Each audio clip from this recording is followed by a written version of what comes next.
So we have Brett Johnson and Tracy Whitelaw from the LGAQ. So thank you. Welcome. We're going to have a presentation by then, but I'll just do a bit of the housekeeping. So we've got a bit of a Twitter challenge for people. So we've got a prize for the best tweet for the day. So it's hashtag Jadu Academy, and you can do @Jadu. All of the session will be recorded, so we'll share that session at another point if you need to. Any questions you've got, just put into the chat facility that's on your right hand side of the screen. So after the presentation, Tracy and Brett will be available for Q&A, so feel free through the session to ask any of those questions and we'll address them at the end. So here's Tracy and Brett, and I'll pass across to you guys.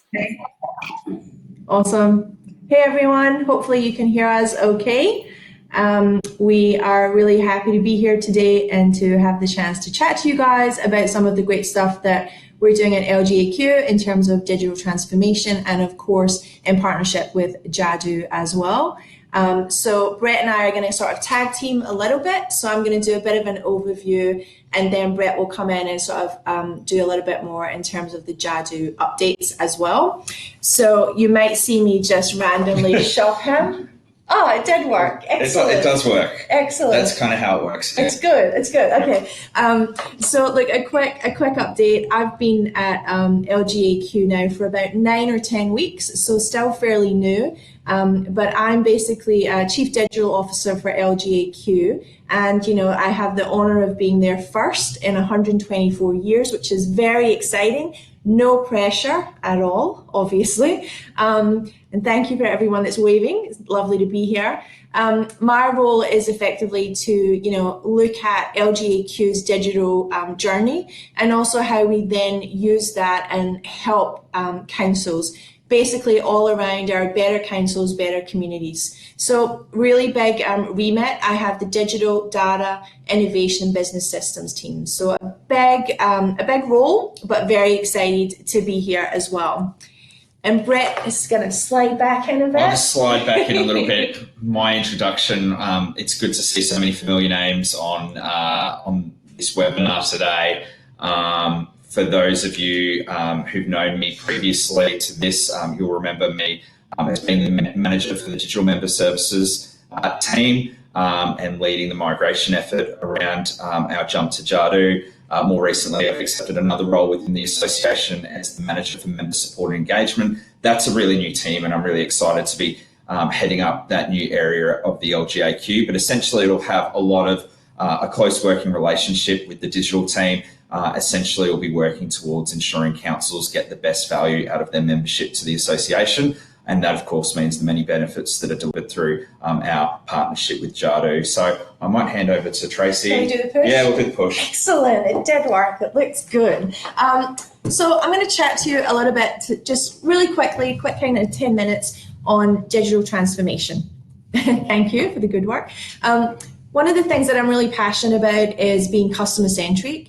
And so the quote that I've put up here, when we talk about being customer centric as a business, there's a lot of elements to that. And for me, being customer centric, employee enabled and data driven is absolutely critical when you talk about digital transformation. So, for us, when we use products like Jadu, for example, it allows us to really focus on empowering local councils in their journey through digital transformation as well. And so that really has been a great starting point for me since I've got to LGAQ, just to understand how that's been working for the team. A lot of people, and I always love this when I ask people, what's digital transformation? And they always have this amazing image in their mind of Tom Cruise in Minority Reports, and they're like swooshing screens around and they're touching data and everything's very tactile and exciting.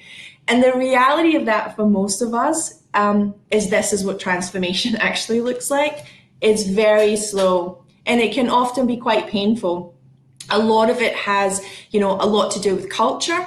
A lot of it has to do with legacy systems and databases and platforms that we have to use.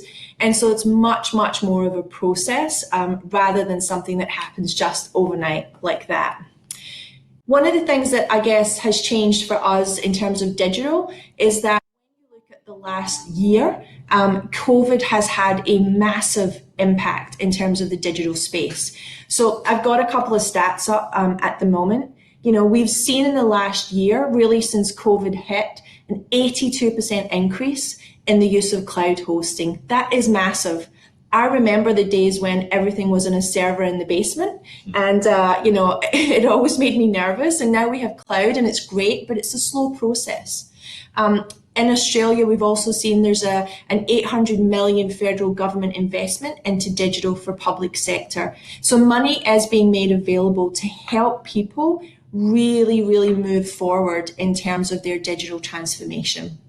The other thing, of course, in terms of COVID is, you know, 88% increase in remote working. Like, that is just huge. It has completely changed us as an industry. It has completely changed how we're comfortable working. And I think, you know, as we move sort of out of COVID, if we do, and into whatever the new normal is, remote working and hybrid working is much more accepted than it was previously. The increase of these kind of tools, you know, Microsoft Teams, Zoom, whatever it is that you're using, we're seeing a 55% increase in video conferencing and collaboration tools. So a massive increase in terms of people actually getting comfortable with these. One of the things I've loved this year, this is my favorite, it happens every week without fail, is this. This is a quote for me. I want this in a t-shirt. So if anyone wants to get me a t-shirt for Christmas, this is the t-shirt. It just has a quote and says, "You're on mute." Like, how many times have we had to say that this year? And it happens to me all the time. But I think it's really shown us that, you know, people are, from a digital perspective, it shows a bit of humor, and it shows a bit of realism of who we are as people. So I think overall it is funny, but it's kind of a good funny. So why is digital transformation so important for councils? Look, for me, the reality of that is that, you know, we're in a position now where our communities expect it and our employees expect it as well. And one of the things that I always use, the next example that I'll show you, I use this quite often. Basically what we want is, we want to be the Jetsons. We do not want to be the Flintstones. So a lot of the time, what happens is you come to work and you're the Flintstones. You're using traditional methods, legacy systems, tools that don't work, things that you can't actually get to do your job. It's very difficult. But at home, you're the Jetsons. You have reliable Wi-Fi, you have a phone that you can do your banking on, you can stream Netflix, everything works much better. And what we have to do in terms of councils and in terms of businesses is understand that the expectation now is that we need to be the Jetsons at work as well. And so we have to really mingle traditional and digital in a way that supports our employees and supports our customers. So for me, there's 3 foundations of digital transformation, and Brett will speak a little bit more, particularly to customer-centric and employee-enabled when we talk about Jadu and the work we've done there. So there's customer-centric, employee-enabled, and obviously data-driven. So what does that mean? So customer-centric for me means being easy to deal with. So customers should be able to connect and engage with council or with your business on a channel of choice in a very low effort but trusted way. So that means that, you know, your websites, your applications, anything that you're using, social media, getting those integrated, getting a great user experience, so important. And it ultimately means that your customer has a higher level of satisfaction. The other part of that is employee enabled. If you do not have happy employees, you probably don't have happy customers. And that's really important. So customer experience and employee experience for me is absolutely entwined. So from a digital transformation perspective, it means that creating a digital workforce is critical to your success. So getting modern, easy to use systems that give you, timely access to data and to help build that resilience. Like I said, if you suddenly have to go and have a Teams meeting or a Zoom meeting, it should be easy and seamless. And also being able to be mobile enabled, really important. to be able to go and work from anywhere and to be able to automate as many processes as you can. And then the last one was data-driven. So from my perspective, data-driven is really, really critical. We can't make decisions in a business if we don't have data, or we can, we shouldn't. It's probably right. We often do it, but we really should be backing it up with data. So real-time insights are critical. Connecting your data and your assets lead to those real-time monitoring and data-driven decisions. And for me, ultimately, if you're trying to look at digital transformation, those are the three key things that are really critical to setting you up for success. So what I'm going to do, I'm going to pass over to Brett. He'll awkwardly wheel in, but don't judge him. And then he'll talk to you a little bit. There he is. Looks kind of weird. There he is.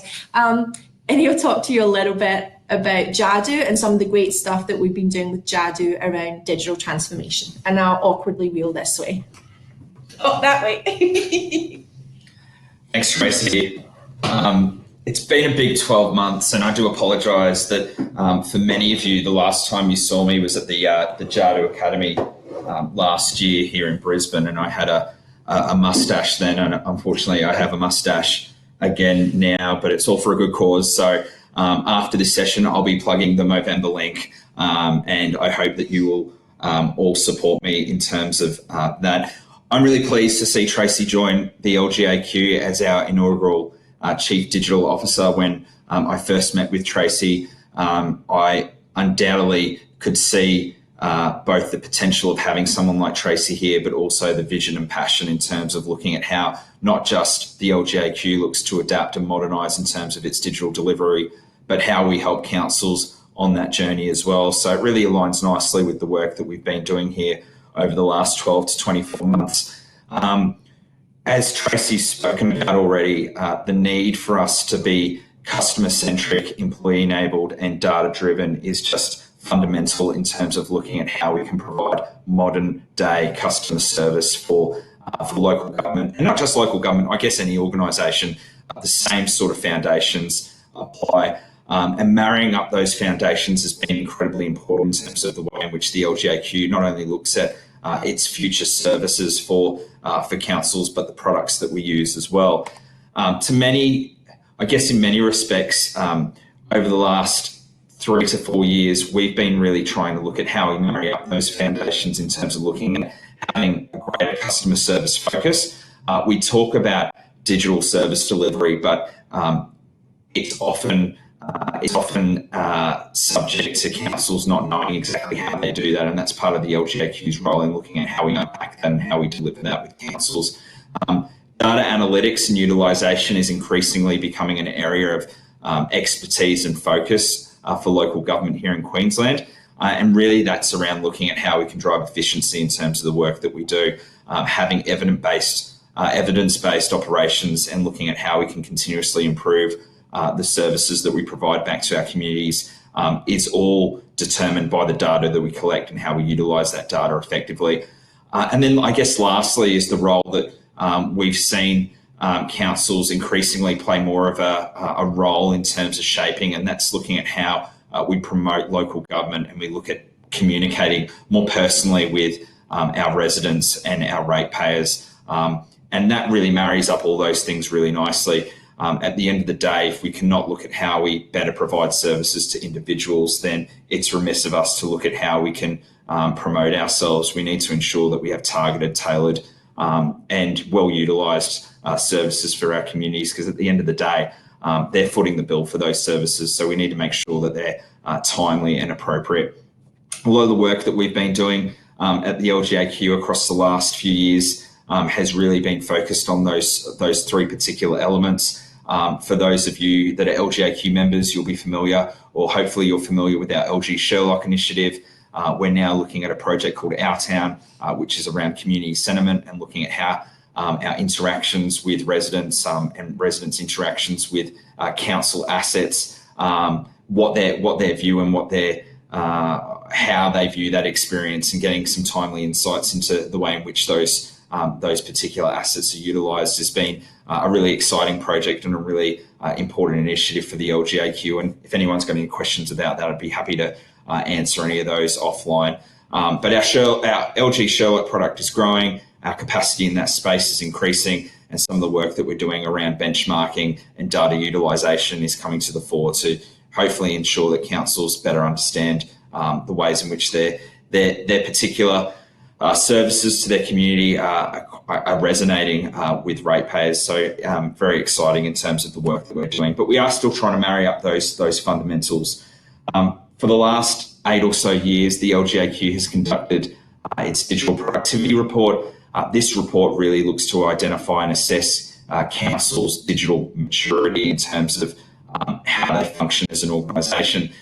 From its early days in 2012, I think when the first survey was released and the first report was published, we saw that councils at that particular time were still grappling with looking at how they embed social media and embrace social media in a local government context. You'll recall around 2012, that was a time, it was just after the big Queensland floods, and councils saw that as a bit of a game changer in terms of looking at ways in which they could use social media to better promote the effectiveness of local government in managing localised disasters. And the report has really since then identified some key themes in terms of local government operations. Our most recent report, which was published in 2020 and available on our website, really looks at how councils wish to shape and transition more of their services online. Here's an extract from that report, essentially looking at ways in which general service inquiries and requests can actually be moved to more of an online channel of choice. And that would very much, I guess, reflect how we've seen councils transition numerous services online or needing to transition numerous services online in the context of COVID-19. So we kind of see this report as kind of identifying our roadmap for the next couple of years. It's not absolute in terms of its findings, but it is useful in terms of what we're hearing on the ground from officers and those in senior management's positions leading those teams across local government here in Queensland, and of course our elected members in terms of their future aspirations and what they want to see for their respective cities and towns. So the digital productivity report is well worth a look, and it definitely highlights that the work that we're doing very much aligns with council's aspirations for the near term. What we are seeing in terms of channel shift, and I'll talk about that in a broader context, is that we need to move more of our services online. Being modern day customer service organisations, there is an expectation from your consumers, your customers, your residents, however you want to phrase those people accessing your services, is that there's a general expectation that they can find those services online. And we're seeing that growing rapidly, and we've seen that be necessitated by COVID-19, as I mentioned before. Our footprint is fairly broad in terms of the delivery of digital services and the provision of websites across Queensland. We have 42 councils that use us as a provider of choice. We manage over 100 corporate websites, intranets, tourism sites, pretty much any local government site that exists. We have some sort of role in terms of looking at how we look to shape that and deliver that to best deliver on its intent. And our team works all across the digital services spectrum. So that's everything from content creation through to front-end, back-end development. And the work of the team here at the LGAQ is to ensure that council websites are contemporary and are geared towards providing, I guess, the best customer experience possible. Some of the work that we've seen over the last 24 months has been wide-ranging. I have some stats here from the last 24 months with meeting with the digital team this year. So since our last academy in November 2019, we've had 36 new websites go live. We've migrated more than 6,000 web pages. We've conducted 26 training sessions across the state. We've had 16 dogs in the office, innumerable amounts of coffee, and we've had more than 400 Microsoft Teams or Zoom meetings. So just that alone shows that the way in which we work is rapidly changing. We are moving more into communicating, exchanging ideas and working online.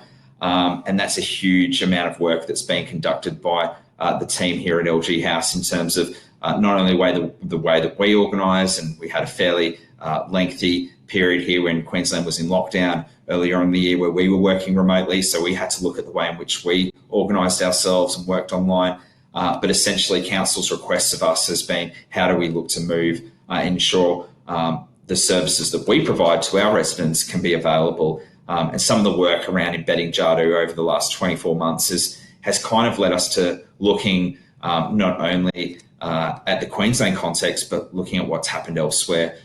We've been very pleased with the work that's been done to date. I don't want to steal too much of Kylie Green's thunder because she is presenting, I think, after this particular session. But we do really look at Logan City councillors having the right attitude in terms of looking at how you deliver customer first, digital first channel of choice.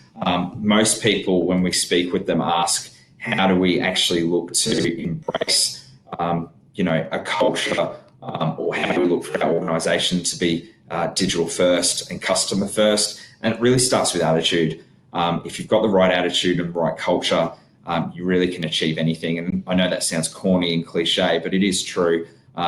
Most councils or most organisations that embrace digital have been led by someone that believes in change and has managed change really, really effectively and has looked to enable that across the organisation. If you don't have strong leadership, if you don't have a strong vision, and you don't have a strategy to deliver, you're really on a hiding to nothing. And I'm so pleased that I talk about Logan, but really a number of our councils who've really embraced digital transformation with the right attitude and looking at how they resource that in terms of achieving great things. Logan City Council is not unique, but it is special in terms of the work that it's done. They've really embraced looking at how they think about the way in which people interact with their council, ease of use, easy to digest information, and thinking about ways in which customer service can be transformed to give an improved and enhanced customer service experience. So we were really pleased when we first met with them. They had a desire to move a number of their PDF forms from being static, downloadable documents to being intuitive online smart forms using the Jadu XFP system. They looked at the ways in which they could have seamless integration with their back of house systems with each pathway. They're still looking at, I believe, looking at how they can have out of hours chatbot and a real-time customer service assistant, and also looking at how they in fact look at compliance, and they'll talk a little bit about accessibility and the work that they've done in that space shortly. I do have a video here that I'll show quickly. I think some of you may have seen this at last year's Academy, but I'll show it for those of you that may not have seen it before. It's just a little bit of background into Logan City Council's customer service and digital transformation project from the team there, so I'll play that now. You may have heard that our council will shortly be getting a new corporate website. This is an exciting project which has a lot of great benefits for our council and our community. Why did we need a new website? Our current website has been in operation for 10 years.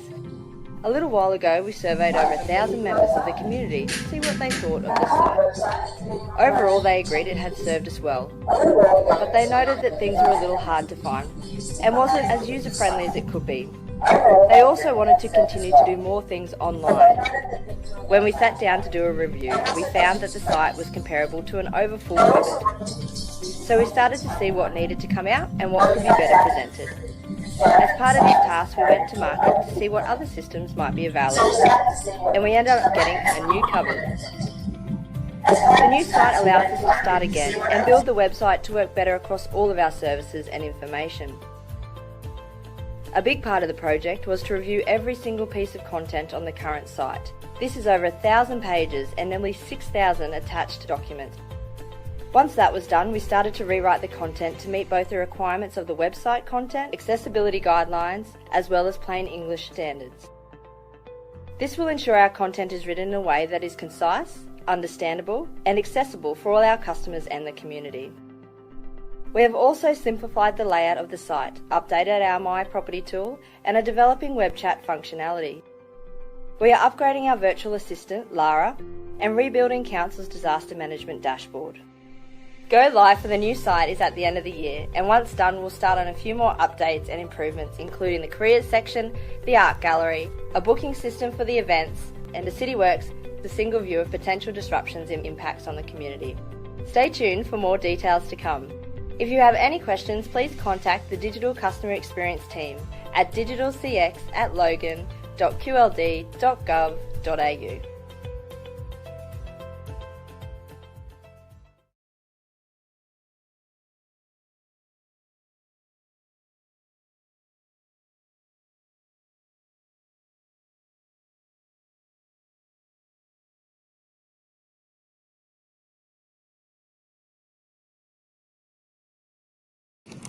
I apologise for the feedback there if my microphone was on and caused some distortion. So that's a little bit of background in terms of Logan City Council's most recent website transformation project. Logan's picked up a number of awards. I'm sure Kylie and the team are going to talk a little bit at length about that in their session and undoubtedly talk about their experience during COVID. We had the pleasure of going down to Logan last week and hearing about that firsthand. So I suggest all of you tune in for that session, which is coming up shortly. Look, we're in a fortunate position where we're working with councils all across the state to look at how they embed digital and think about customer-first websites. Here's some images of us travelling across the state. We've been working with Bundaberg, Noosa, 42 councils in essence, I guess, looking at ways in which, depending on their digital maturity and where their council is at, how they can best utilise the tools available at their disposal through the LGAQ. And that really means that we have to think longer term in terms of what some of those aspirations that have come out of the digital productivity report mean for us. And I guess for us, it means that we really want to ensure that council customer service is best in class. We want to be comparable to the biggest, we want to be, I guess, comparable to the biggest retail outlets in this country. We want to be comparable to banking institutions. We really think local government here in Queensland can be a tier one provider in terms of managing services and conducting its business online. And we really think that marries up with the products and services that are afforded through the Jadu suite. So it's not just about websites, but we want to look in ways in which we can be data driven and look at insights that are captured through e-forms. We want to look at real-time customer service and case management, and essentially want to be able to take payments and direct workflow through to those back office systems. And we think with our partnership with Jadu, we really have the ability to look at how we can actually make that happen. So it's all well and good having the products, but we need to be able to bring councils on that journey. And we think as the LGAQ, we've got the expertise to really lead some of that transformational change for local government here. This is kind of how we see it working, regardless of whether people or residents want to self-service, look at mediated self-service through contact centres, or have that full support service embedded into their organisation. It really should be up to consumers to choose their interaction and how they select their channel of choice. And that really can apply itself to being anything from council websites through to contact platforms that councils have embedded. So integration points in the way in which we work with other systems will become really, really important in the years to come. And then managing individual accounts and the types of services that they access. So rather than just being reactive, we can actually look to shape council operations in being proactive to look at ways in which there's trends in the type of library books they borrow, the way when rates are due, all the way through to when your dog might be registered, and some of the improved customer service benefits that come through knowing your customers more intimately and knowing in what services they interact with frequently. I asked a question this morning in terms of how we actually see that transpiring to David. I would agree that we see great potential in terms of the Jadu library. The library has the ability to share not only assets but service patterns across local government here in Queensland. We have the ability as the peak body to look to influence and shape some of that, but we really need to grow that participation and the culture of sharing services locally. And I think that's something that if you talk to the biggest councils, they do have an aspiration to support the little guys, and likewise there really seems to be across local government more broadly a really nice notion of sharing and the ability to learn from each other. And I guess that's what these academies are here to do as well, in terms of looking at how we can share best practice and lean on each other for support and understanding. So we've had some success to date with the Jadu library. We do have assets in there, not only from Queensland, but there's assets across other jurisdictions as well. But we really need to look to work to promoting that further. In terms of the next 12 months, we're really pleased to look at our motto, which has become the motto for our term, Next Gen Councils. So as it says there, our aim is to transform local government through the use of cloud-based digital service models, enabling shared digital processes and delivering better value for residents. So our strategy for the near term, or I guess mid-term, is to look at how we deliver, how we look at efficiency in local government. And that's not just in terms of operations, but that's the speed in which we deploy and we work with local government. And we actually look at the way in which we can accelerate digital transformation with councils. So we had a session down the Gold Coast a few weeks ago with elected members at our annual conference, and overwhelmingly they were looking for support. They understand that digital is important, but they do see that they need some assistance in terms of the way in which they look at empowering their organisations and transforming their organisations to be digital first. And I think the LGAQ has a big role to play in that. Just finishing up, we do have views on how that can work. So this is a really good case study. I know we're running out of time, but essentially everyone's the same, but a little bit different. So in terms of the work that that we do, we see massive gains and massive potential in terms of mapping services across local government. If you take this example here, it's ordering a larger recycling bin. So regardless of which council you belong to, in this case there's 3 examples, the user journey is essentially the same. Local government here in Queensland on a legal basis has the duty and the power to charge for waste containers, but the way in which you acquire a new bin is different depending on the council in which you live in. So we really see that being a really good example of how we can actually use common service patterns to actually empower and improve service delivery across local government here in Queensland. So this is an example of how that can work through your public website by collecting data and applying some local rules. Essentially, a citizen of any of those local governments can access a service and conduct their business online, and that's a really tangible way in which we can see the sharing and utilisation of the Jadu library, looking to garner some really quick wins for local government here in Queensland.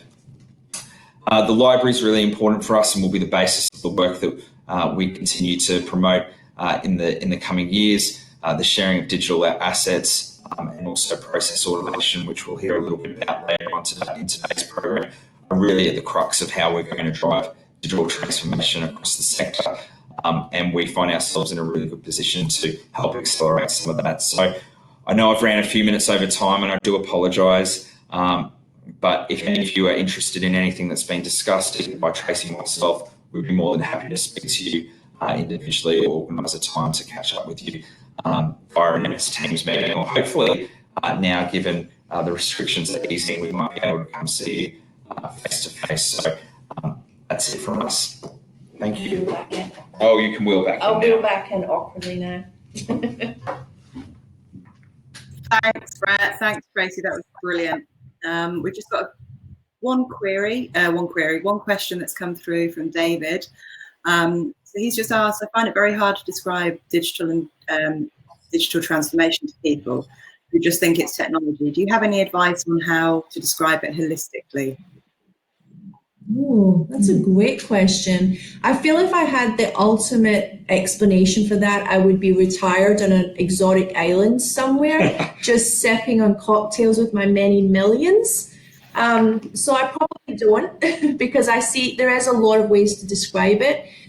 For me, digital transformation, Brett actually touched on this.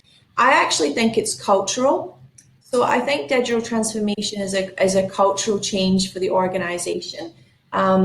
And it's about putting employee and customer experience together. Ultimately, for me, the platforms are actually, and the systems, I honestly believe, are not that important, weirdly, because I think it's about the relationships, it's about the productivity, It's all of those other cultural components of change that are actually more critical. So I don't have I'm going to work on that though. You've set me a challenge and I like it. So let me think about that, and I'll put it up on LinkedIn or something if I come up with the golden nugget of information. Do you have any thoughts on that one? No, I think it's similar to what you've said. I think culture is really important. I think attitude. I think from our workshop a couple of weeks ago, that really highlighted that there is a willingness, but there needs to be some leadership around how you engender that change. And I think that's the first point. There's systems and tools for everything. But I think building a digital first culture is really, really important. There needs to be a commitment, I think, from the organisation around that. Yeah. Perfect. Thank you, guys. I don't think, other than Nathan wanted to know, out of the 16 dogs, how many were actually oodle crosses. So, yeah, I mean, we'll come back on that one as well.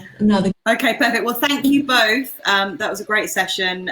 We've got Kylie starting in approximately 8 minutes now. So anyone who's attending that, come across to that, and we'll see you all in 8 minutes. Thank you both again. Thanks, everyone. Thanks, guys. Bye.